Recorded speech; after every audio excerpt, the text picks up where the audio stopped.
Assalamualaikum warahmatullahi wabarakatuh. Perkenalkan, nama saya Sriwayuni Ayunentias dengan NPM 2102401020. Dari Prodi Agribisnis, Fakultas Pertanian, dan dari UPN Veteran Jawa Timur. Saya dari kelas A akan mempresentasikan hasil topik tentang pertanian organik. Adapun pengertian pertanian organik adalah suatu teknik budidaya tanaman pertanian yang dilakukan dengan memanfaatkan bahan alami dan tidak menggunakan bahan kimia seperti pupuk, pestisida, dan lainnya. Adapun tujuan pertanian organik, tujuan jangka panjang.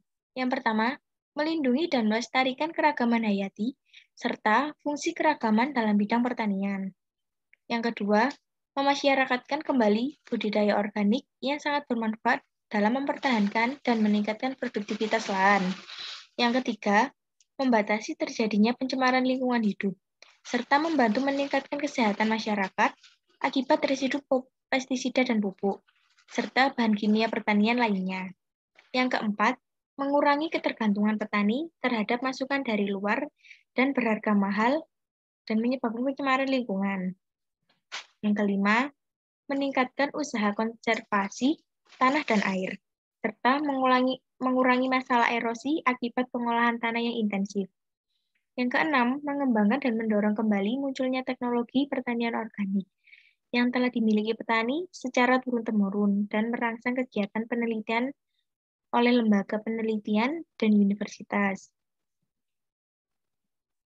Adapun tujuan pertanian jangka pendek yang akan dicapai, yang pertama yaitu ikut serta menyukseskan program pengentasan kemiskinan melalui peningkatan pemanfaatan peluang pasar dan ketersediaan lahan pertanian yang sempit.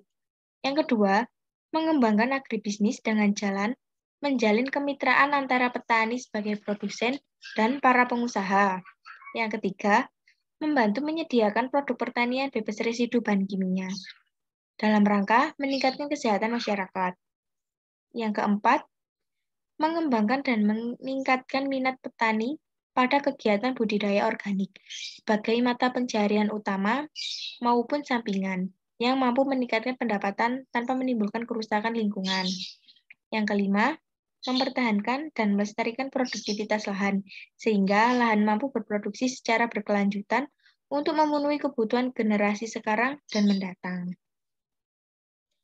Adapun kelebihan pertanian organik, yang pertama yaitu meningkatkan ketahanan terhadap serangan OPT. Pertanian organik mampu meningkatkan ketahanan tanaman yang seperti akar dan batang menjadi lebih kokoh. Yang kedua, meningkatkan aktivitas organisme yang menguntungkan. Penggunaan pupuk organik mendorong populasi mikroorganisme yang menguntungkan seperti rizoma dan mikoriza. Mencegah erosi. Penggunaan pupuk organik membantu menurunkan tingkat erosi pada tanah yang mudah terkikis oleh air dan angin. Meningkatkan cita rasa. Penggunaan bahan organik pada tanaman padi membuat nasi menjadi pulen, singkong menjadi gembur, dan buah-buahan menjadi lebih manis. Dan yang terakhir, menaikkan kandungan gizi. Dari percobaan yang dilakukan bahwa pemberian pupuk organik meningkat 14% pada tanaman kacang-kacangan. Di samping kelebihan, tentu ada kekurangan. Yang pertama yaitu konversi lahan pertanian konvensional ke organik butuh waktu lama. Yang kedua, biaya input mahal. Sulitnya mendapat input dengan jumlah yang banyak membuat biaya yang harus dikeluarkan juga lebih tinggi. Yang ketiga, hasil produksi lebih sedikit. Hasil produksi pertanian organik masih di bawah rata-rata dari pertanian konvensional. Yang keempat, harga produk pertanian organik lebih mahal. Harga yang tinggi dari suatu produk memang akan memberi keuntungan. Namun, di sisi lain, harga yang tinggi akan berdampak menurunnya permintaan di pasar. Harga yang mahal akan membuat konsumen berpikir dua kali, bahkan beralih pada produk pengganti yang sama namun harganya lebih murah. Yang kelima, informasi masih terbatas. Informasi dari perkembangan pertanian organik masih sulit diakses oleh masyarakat, khususnya petani. Terlebih, sebagian petani di Indonesia memiliki pendidikan yang rendah, sehingga perlu pendampingan dari pihak tertentu seperti penyuluhan dalam memberikan informasi tentang penerapan pertanian organik. Prinsip pertanian organik. Yang pertama, prinsip kesehatan, berkaitan dengan pengolahan, distribusi, dan konsumsi yang bertujuan meningkatkan kesehatan ekosistem beserta organismenya. Melestarikan, meningkatkan kesehatan tanah. Prinsip ini menunjukkan bahwa kesehatan tiap individu dan komunitas tak dapat dipisahkan. Yang kedua, prinsip ekologi. Mempercayai bahwa setiap produksi dilandasi dengan sistem ekologis yang terulang. Misalnya, produk-produk organik yang dipastikan dapat memberikan keuntungan seperti tanah, air, udara, iklim, serta keragaman hayati. Yang ketiga, proses prinsip perlindungan menegaskan bahwa mengelola sumber daya alam harus dilakukan secara hati-hati dan bertanggung jawab untuk melindungi kesehatan dan kesejahteraan generasi sekarang dan mendatang serta lingkungan hidup. Dan yang terakhir yaitu prinsip keadilan, mengupayakan kualitas hidup bagi siapapun yang terlibat. Misalnya, pertanian organik melibatkan kerjasama antara petani, tenaga ahli, dan ekosistemnya. Ya, ada persiapan benih. Benih berasal dari pertumbuhan yang tanaman yang alami. Pada kegiatan pengolahan tanah, memperkecil kerusakan tanah oleh traktor, pengolahan tanah minimum, memacu perkembangbiakan organisme tanah, menjaga erasi tanah tetap baik. Pada kegiatan penanaman, melakukan penanaman multikultur, melakukan rotasi tanaman secara bertahap, memperhatikan kombinasi tanaman, menanam tanaman sisipan dan tanaman pendamping, menanam tanaman pagar, penolak hama, pestisida yang pada kegiatan pengairan yaitu menggunakan air bebas bahan kimia, pada kegiatan pemupukan menggunakan pupuk organik. Dan pada pengendalian hama, penyakit, dan gulma harus berdasarkan keseimbangan alami atau penggunaan pestisida hayati. Itu semua termasuk teknik budidaya tanaman. Adapun manfaat pertanian organik. Yang pertama bagi kesehatan yaitu menghasilkan makanan yang cukup aman dan bergizi sehingga meningkatkan kesehatan masyarakat.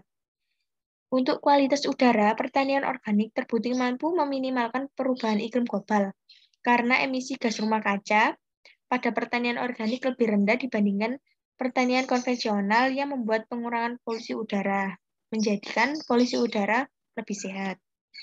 Untuk lingkungan, kualitas tanah, menjaga sifat fisik, kimia, dan biologi tanah yang baik, meminimalkan erosi, meningkatkan kandungan bahan organik tanah, serta mendorong kuantitas dan diversitas biologi tanah. Penghematan energi. Sistem produksi organik hanya menggunakan 50-80% energi minyak untuk menghasilkan setiap unit pangan. Kualitas air. Penjagaan kualitas air merupakan upaya yang sangat penting dalam sistem pertanian lestari. Adapun jenis-jenis tanaman organik yang pertama yaitu kangkung, yang kedua kailan, yang ketiga padi, yang keempat tomat, yang kelima caisip atau sawi, dan yang keenam bayam. Jika dirasa masih kurang, bisa diakses pada internet untuk jenis-jenis tanaman organik. Adapun daftar pustaka yang saya gunakan untuk menyusun PPT tentang pertanian organik adalah sebagai berikut. Ada 5 sumber yang saya percaya bisa membantu dalam menyusun PPT saya.